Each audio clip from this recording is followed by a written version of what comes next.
En France, l'agriculture traverse une crise profonde. 17% des agriculteurs vivent sous le seuil de pauvreté et près d'un exploitant sur 3 déclare avoir des difficultés pour couvrir ses charges et chaque année, près de 600 agriculteurs se suicident dans le pays. Un chiffre tragique et qui reflète l'angoisse économique, la solitude mais aussi la pression insoutenable sur nos agriculteurs. Mais aujourd'hui, Bitcoin pourrait changer la donne.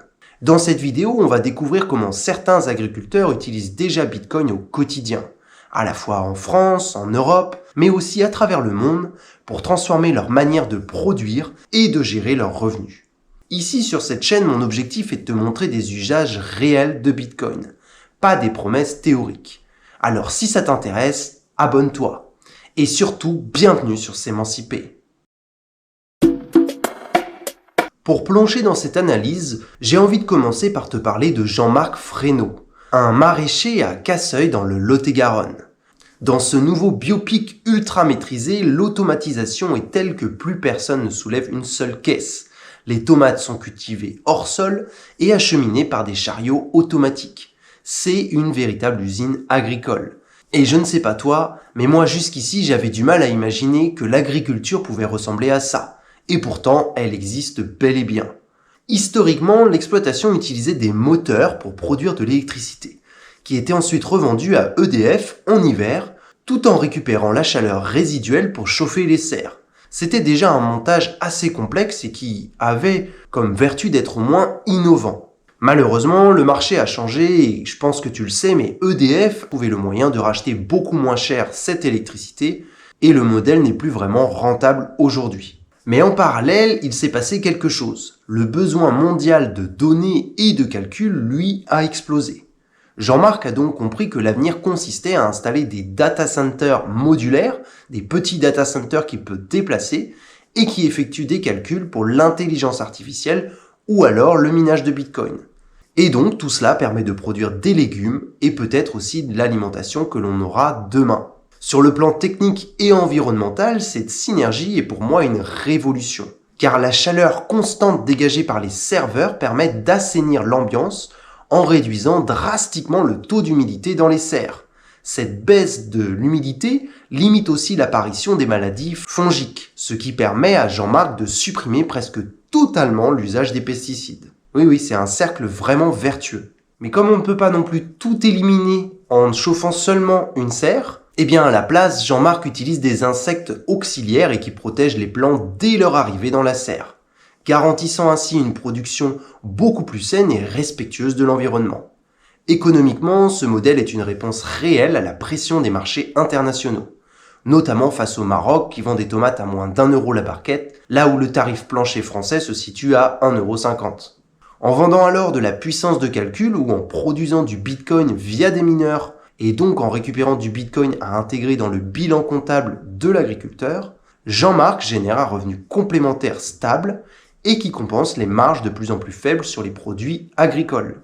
Et cela permet donc plusieurs points positifs. À la fois, ça permet à l'agriculteur de continuer à vivre, continuer à faire fonctionner son exploitation, mais cela aussi permet de continuer à laisser des agriculteurs qui produisent des légumes et l'alimentation de demain sur le territoire français. Car s'ils sont viables économiquement, ils ne vont pas partir. Et nous n'aurons pas forcément besoin d'acheter à l'étranger. Surtout si eux peuvent se permettre de vendre moins cher parce qu'ils ont d'autres revenus ailleurs. Et par moins cher, j'entends juste s'aligner au prix que vont proposer par exemple le Maroc, l'Espagne ou d'autres pays.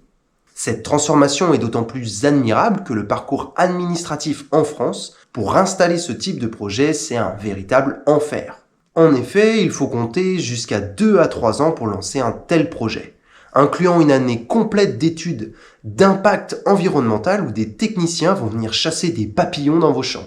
Non, c'est pas juste une image, c'est du grand n'importe quoi. Mais bon, je t'apprends rien, on est en France et c'est comme ça que ce pays fonctionne aujourd'hui. En tout cas, je pense que c'est quand même une véritable révolution pour la compétitivité, car l'agriculteur, en utilisant ces types de modèles, qui sont bien sûr modulables, on n'est pas obligé de faire exactement comme lui, ça va leur permettre de devenir aussi des entrepreneurs de l'énergie, de la donnée, du minage de Bitcoin, pour compenser des marges plus faibles sur les produits bruts. Mais ce n'est pas la seule initiative qui existe à travers le monde. Et j'avais aussi envie de te parler du cas de Tom Campbell.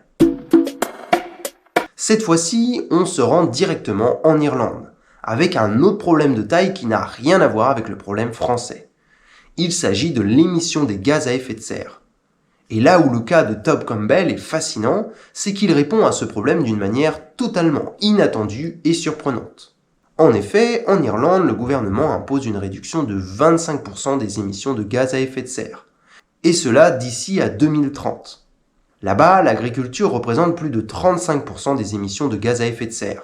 Et cela est dû principalement aux 7,3 millions de vaches présentes dans le pays. Car comme tu le sais, les vaches émettent du méthane dans l'air.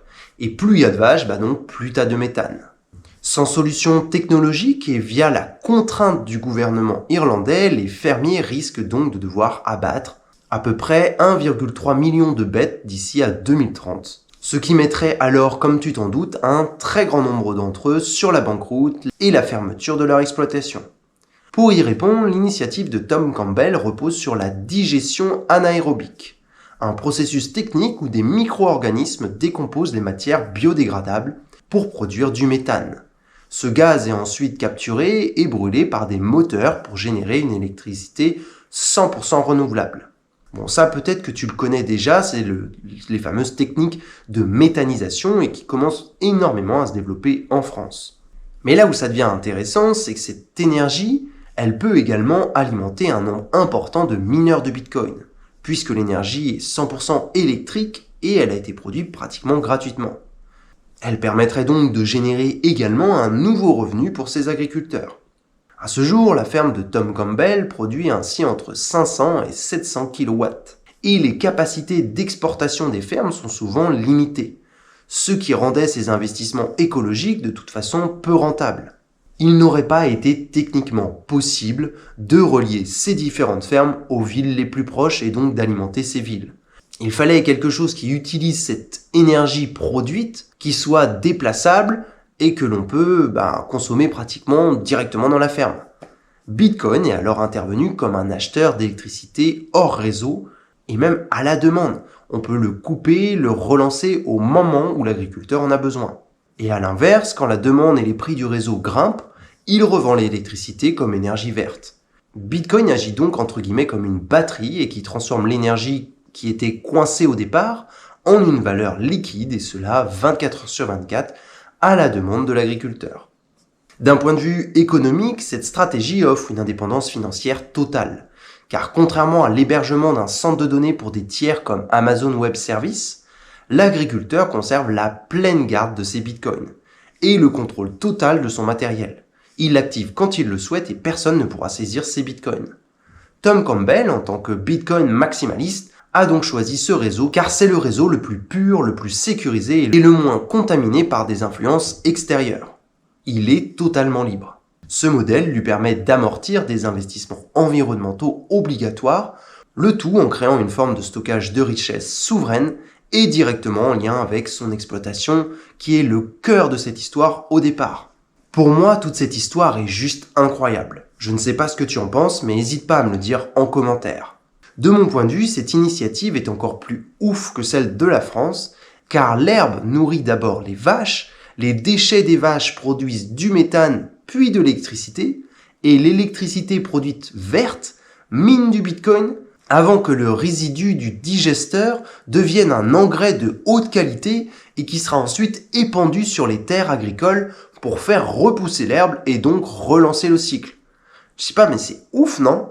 En Irlande, des entrepreneurs et des fermiers comme Tom Campbell transforment littéralement le lisier de vache en or numérique. Et moi, je trouve ça extrêmement inspirant. Pour comprendre maintenant ce qui se passe en Inde, il faut aussi réaliser que l'agriculture là-bas, c'est le pilier de l'économie. Il y a énormément d'agriculteurs.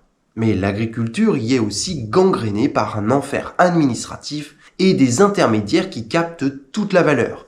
Et cela au détriment des petits producteurs qui se retrouvent précarisés et qui font faillite, exactement comme le cas des Irlandais, des Français et de la plupart des agriculteurs dans le monde d'ailleurs. En 2026, la révolution en Inde ne vient donc pas d'une réforme politique, mais d'une infrastructure de confiance, la blockchain et du coup Bitcoin.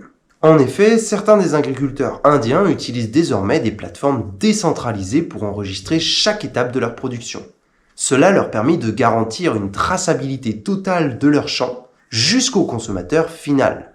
Chaque sac de riz ou caisse de légumes est alors associé à une donnée inscrite sur le registre de la blockchain.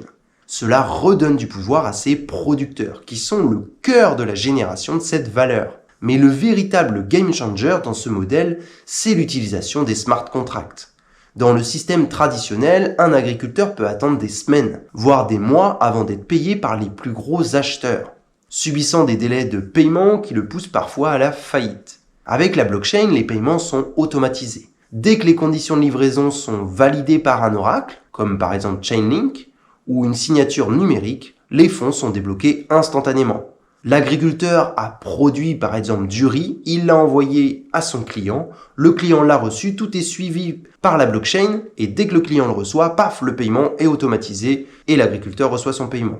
Bon, j'avoue que dans cet exemple, on s'éloigne peut-être de Bitcoin, mais pour autant, j'ai découvert que certains d'entre eux se faisaient payer justement en Bitcoin, car ils peuvent ainsi conserver la valeur de leur paiement de façon plus sécurisée qu'avec aucune autre monnaie actuelle, même si pour l'instant c'est pas encore le standard. Cette technologie élimine aussi les litiges et les retards excessifs, car le code exécute la transaction sans qu'aucun bureaucrate ne puisse s'y opposer, ou demander une sorte de backshis. En gros, ça permet aussi de lutter contre la corruption, créant ainsi une efficience économique et qui sauve littéralement des vies sur le terrain. Cette transformation est soutenue par des initiatives comme BitTrust, financée par Jack Dorsey, l'ancien PDG et CEO de Twitter, et qui aide notamment les équipes de développeurs locales à bâtir ces solutions sur Bitcoin. En utilisant des briques technologiques comme des DLC, Discrete Log Contract, les agriculteurs peuvent même créer des contrats d'assurance basés sur la météo. Attends, ça c'est complètement dingue, mais si un oracle atteste d'une sécheresse par exemple, le smart contract indemnise automatiquement le fermier. C'est une souveraineté totale face aux aléas climatiques et politiques.